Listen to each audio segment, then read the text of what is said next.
बिस्मिल्लाहिर्रहमानिर्रहीम। अस्सलाम वालेकुम नाज़रीन, आप यूट्यूब चैनल देख रहे हैं। मैं इमरान खान हूँ। एक मरतबा फिर खोदा पहाड़ और निकला चूहा, और वो चूहा भी बल्कि चूही निकली और मरी हुई। हुआ ये है कि जो इलेक्शन कमीशन ऑफ पाकिस्तान ने फ़ैसला दिया है, उस फैसले की रोशनी में कानूनी माहिरीन के मुताबिक इमरान खान साहब सिर्फ डी सीट हुए हैं। यानी उनकी नाअहली इस नौइयत की है कि वो इसी टर्म के लिए जो है वो डी सीट है। वैसे भी उनको कौमी असम्बली नहीं जाना था, इससे पहले भी उनको बार बार बुलाया जा रहा था। ये तो लगता है कि इमरान खान के लिए सहूलतकारी की गई है। सहूलतकार जो हैं वो इम्पोर्टेड हुकूमत के हैं, लेकिन जब भी कभी कोई सहूलतकारी मज़ीद की जाती है वो उल्टी इम्पोर्टेड हुकूमत के ख़िलाफ़ चली जाती है। जुम्मे वाले दिन आने वाले फ़ैसले वैसे भी PMLN के हक़ में नहीं जाते, सारा कुछ मुस्लिम लीग नून के ख़िलाफ़ जा रहा है। ये मैं आपको आगे चलकर बताऊँगा कि मुस्लिम लीग नून के ख़िलाफ़ कैसे जा रहा है।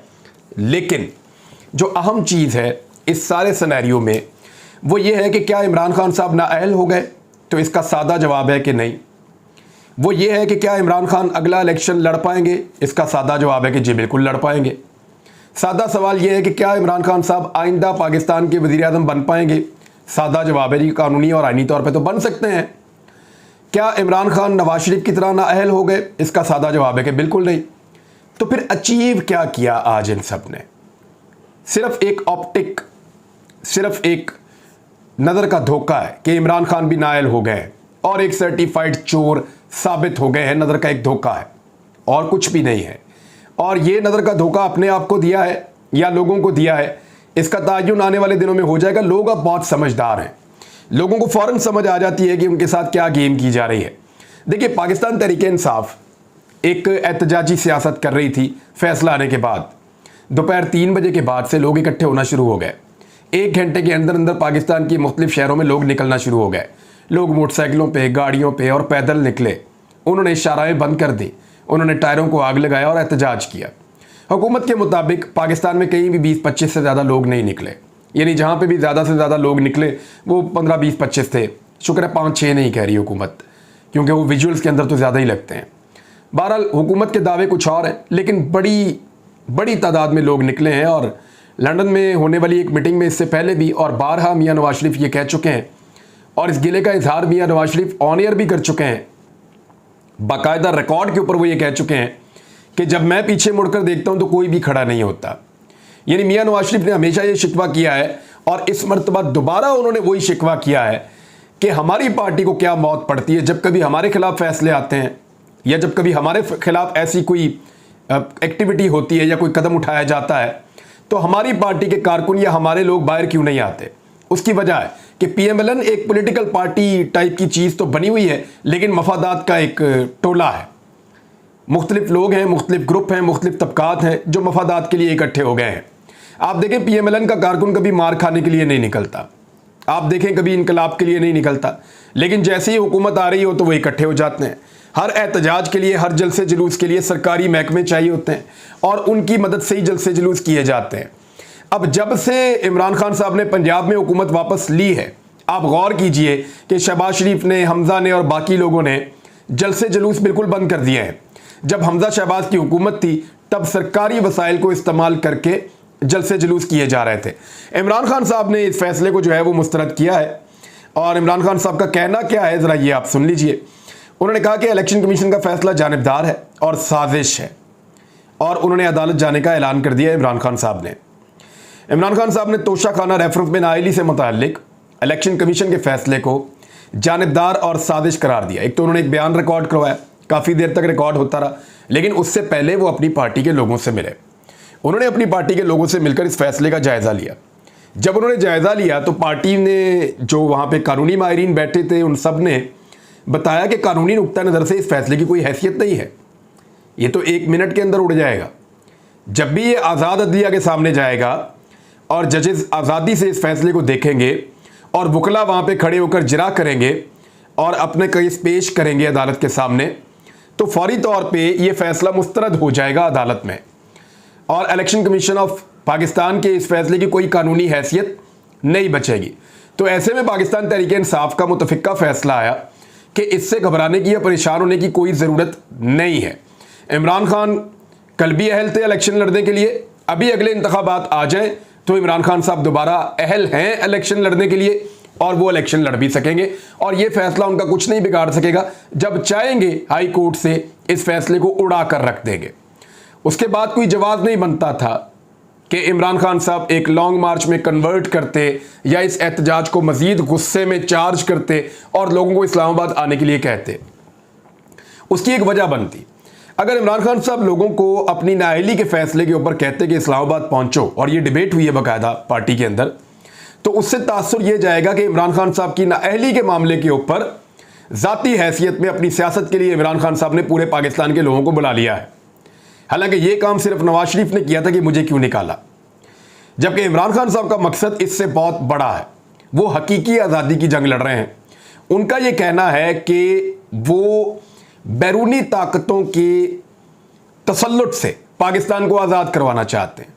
वो चाहते हैं कि पाकिस्तानी अपने फैसले खुद करें, बाहर बैठकर कोई फैसला ना करे कि हमारे मुल्क में किसकी हुकूमत होगी और किस तरह का निज़ाम चलेगा और किस तरह के फैसले किए जाएंगे। ये फैसले पाकिस्तान के अवाम की मुंतखब हुकूमत, अवाम की उमंगों के मुताबिक या अवाम की ख्वाहिशात के मुताबिक पाकिस्तान के अंदर जो हुकूमत बने, पाकिस्तानी जिस हुकूमत को बनाए वो हुकूमत ये फैसला करे। तो इमरान खान साहब का मकसद एक नाअहली के फैसले से या इलेक्शन कमीशन ऑफ पाकिस्तान के खिलाफ एहतजाज से वो बहुत बड़ा मकसद है।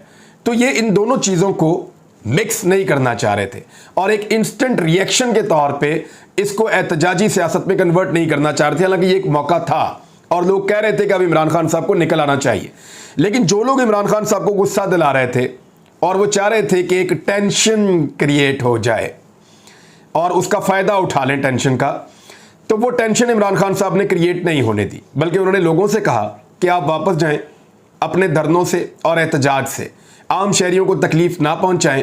हकीकी आज़ादी की हमारी जो लड़ाई है वो जारी रहेगी और उसके लिए मैं बहुत जल्द एक कॉल दूंगा और मैं इन चोरों के टोले के सामने कभी शिकस्त तस्लीम नहीं करूंगा। ये इमरान खान साहब ने कहा और उसके बाद उन्होंने ऐलान किया कि उनकी तमाम चीज़ें लीगल हैं। मिसाल के तौर पे जो बनी गाला के अंदर इजलास हुआ उसमें बड़ा क्लियरली बता दिया गया कि कोई इम्कान नहीं है इमरान खान साहब का नायल होने का, कोई इम्कान नहीं है कि वो अगले इंतखाबात ना लड़ सके और कोई ऐसा इम्कान नहीं है कि अदालत के अंदर से इमरान खान साहब को इस मामले में नायल कर दिया जाए।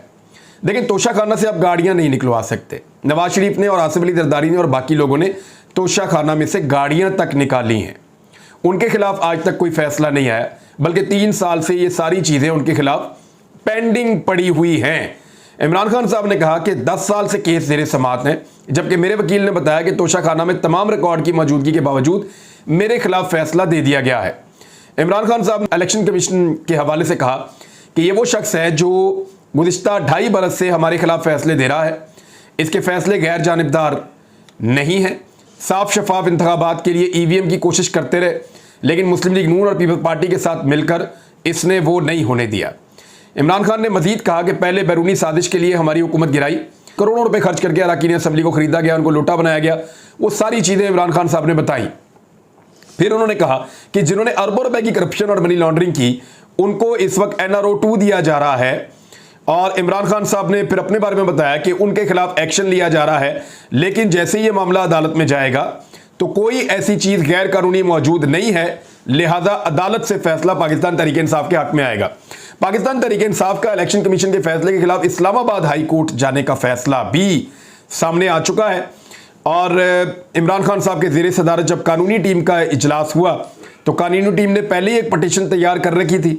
अब उसको थोड़ा सा उसके मुताबिक मॉडिफाई किया जाएगा इस फैसले के मुताबिक, क्योंकि आइडिया था कानूनी टीम को कि फैसला इलेक्शन कमीशन ऑफ पाकिस्तान का इमरान खान के खिलाफ आएगा और इमरान खान को यह बात आज से चंद दिन पहले पता चल गई थी। हुआ यह था कि इलेक्शन कमीशन के मेरी इतला के मुताबिक 2 थे, लेकिन फवाद चौधरी साहब ने गुज़िश्ता रात हमें यह बताया कि 3 लोग हैं इलेक्शन कमीशन के, 3 ऐसे मेंबर्स हैं या 3 ऐसे लोग हैं, 5 टोटल हैं, जिन्होंने इमरान खान साहब तक ये पैगाम पहुंचाया था कि हम आपके खिलाफ ये फैसला करने पर इसलिए मजबूर हैं कि हमारे ऊपर दबाव डाला जा रहा है और ये दबाव हमारे ऊपर इसलिए डाला जा रहा है कि हमारी फैमिलीज, हमारे बच्चे, हम लोग ख़तरे में हैं और हमें ये कहा जा रहा है कि बाकियों को हमने मना लिया है और तुम भी मान जाओ और जैसे हम कहते हैं वैसे इस फैसले के अंदर शामिल हो जाओ, वरना फिर नताइज भुगतने पड़ेंगे। तो उनको जब संगीन धमकियां मिली तो उसके बाद उन्होंने कहा कि ये बेशक गैर आईनी है, बेशक गैर कानूनी है, लेकिन हम इमरान खान साहब तक ये बात पहुंचाना चाहते हैं कि ये चीज़ हम उनके खिलाफ खुद नहीं कर रहे, हम अपने ज़मीर के मुताबिक नहीं कर रहे, बल्कि हमसे ये सब कुछ ज़बरदस्ती करवाया जा रहा है, जिसका हमें अफसोस है। इमरान खान साहब तक ये बात पहुंच गई थी और उन्होंने अपने बहुत करीबी लोगों को बता भी दिया था। इसका क्लेम जो है वो पाकिस्तान तहरीक इंसाफ के कुछ लोगों ने अब किया है। फवाद चौधरी साहब का ये कहना है कि 3 ऐसे रुकन हैं इलेक्शन कमीशन के जिन्होंने ये पैगाम पहुंचाया था और ये इंफॉर्मेशन दी थी कि उन्हें मजबूर किया जा रहा है इमरान खान के खिलाफ फैसला करने पर। लेकिन हाई कोर्ट के जजेस को कौन मजबूर कर सकता है? ऐसा तो नहीं हो सकता कि आप हर वक्त एक चीज़ के लिए सबको मजबूर कर दें, तो सबको तो आप मजबूर नहीं कर सकते। और अगर अदलिया ने इस सारे मामले को आज़ादी के साथ देखा, अगर आज इलेक्शन कमीशन ऑफ पाकिस्तान का फैसला इमरान खान के हक में आता तो मरियम नवाज और उनका मीडिया सेल गालियां दे रहा होता इलेक्शन कमीशन को। अब कल अगर अदालत उड़ा देगी इस बात को तो वो कहेंगे लाडला है और फिर अदालत को गालियां दे रहे होंगे। हालांकि कुछ अर्सा पहले इसी अदालत से खुद निकले हैं और कवानीन को बदल कर निकले हैं, यानी वो कवानीन ही बदल दिए जो इनके रास्ते में आ रहे थे। यानी ये तो आपने बहुत सुना होगा कि कानून का गलत इस्तेमाल कर लिया, ये भी आपने बहुत सुना होगा कि कानून को तोड़ मरोड़ के इस्तेमाल कर लिया, ये भी आपने सुना होगा कानूनी मुंह शगाफियों के अंदर जाके रास्ता निकाल के बच गया। नहीं, इन्होंने कानून ही बदल दिया। ये भी दुनिया की तारीख के अंदर एक अनोखा ही कारनामा हुआ है। यानी इनसे ज्यादा लाडला कोई हो सकता है जिन्होंने अपनी स्किन बचाने के लिए, अपने आप को केसेस से बचाने के लिए वो कवानीन ही बदल दिए जो कवानीन इनके रास्ते में रुकावट बने हुए थे। तो ये खुद तो इस तरीके से निकले हैं, उसी अदालत से निकले हैं, तब अपने आप को सुरखरू कह रहे थे।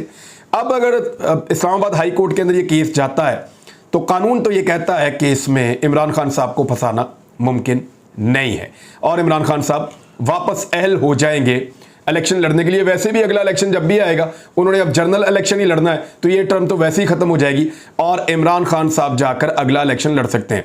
वकला में बहुत रिएक्शन आ रहा है, मुख्तलिफ जो वकला की बार्स हैं उन्होंने एहतजाज किया है। ख़ासतौर पर इमरान खान की नाअहली पे पंजाब बार कौंसिल का इलेक्शन कमीशन के फैसले के खिलाफ सूबे भर में अदालती बाइकॉट का ऐलान और अदालतों में वकील पेश नहीं होंगे, ये वकला ने ऐलान किया है। वकला एक बहुत बड़ी ताकत है, वो आइन और कानून को जानते हैं, लिहाजा वकला का इस मौके के ऊपर एक एहतजाज करना अदालत के लिए या जुडिशरी के लिए एक बड़ा ताज़ा हवा का झोंका है, क्योंकि बार से ही ताकत हासिल करती है जुडिशरी और अदालतें, और ज़्यादा आसान रहता है उनके लिए फ़ैसले करना जब बार साथ खड़ी हुई हो, और जजेस हमेशा बार को अपनी ताकत भी करार देते हैं। तो अब जो है वो अदलिया के अंदर ये मामला जाएगा और मुझे नहीं लगता कि इमरान खान साहब को ज़्यादा देर तक इस सिचुएशन में रोका जा सकता है। तो सिचुएशन का एनालिसिस करने के बाद इमरान खान साहब ने लोगों को कहा कि आप वापस जाएं और लॉन्ग मार्च जो लोग चाह रहे हैं, जो लोग रोज़ाना जोर लगाते हैं कि इमरान खान साहब उनको लॉन्ग मार्च का एक तोहफा दे दें ताकि वो इस टेंशन से फ़ायदा उठाकर कुछ हासिल कर ले, तो इमरान खान साहब उनको ये मौका फ़िलहाल देते हुए दिखाई नहीं दे रहे। फेटफ की ग्रे लिस्ट से पाकिस्तान निकलकर वाइट लिस्ट में आ गया है, पाकिस्तान के लिए एक बहुत मुबारक मौका है और इसकी पूरी की पूरी जो मुबारकबाद दी जानी चाहिए वो पाकिस्तान तहरीक इंसाफ की हुकूमत, हम्माद अजहर, ब्यूरोक्रेट्स की वो टीम जिसने इसके लिए दिन रात काम किया, और फिर अफवाज पाकिस्तान को भी देनी चाहिए, क्योंकि जनरल कमर जावेद बाजवा और फैद हमीद ये लोग उस वक्त अहम पोस्टों पर मौजूद थे और ये बड़ी मुश्किलों से आमादा करते रहे हैं पार्लियामेंटेरियंस को कि आप फैटफ के लिए जो कानून साजियाँ हो रही हैं, जो इमरान खान साहब कर रहे हैं, आप उसमें रुकावट ना डालें। यानी फैटफ में जब लास्ट टाइम कानून साजी हो रही थी तो ये ज़रा आप मनाज़र देखिए, ये बाइकआउट हो रहा है।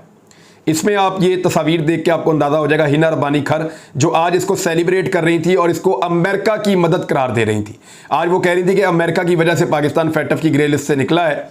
ये हिना रब्बानी खर ने ये तमगा अमेरिका को पहना दिया है और ये हिना रब्बानी खर ये देखिए ये बाइकआउट करके जा रही हैं।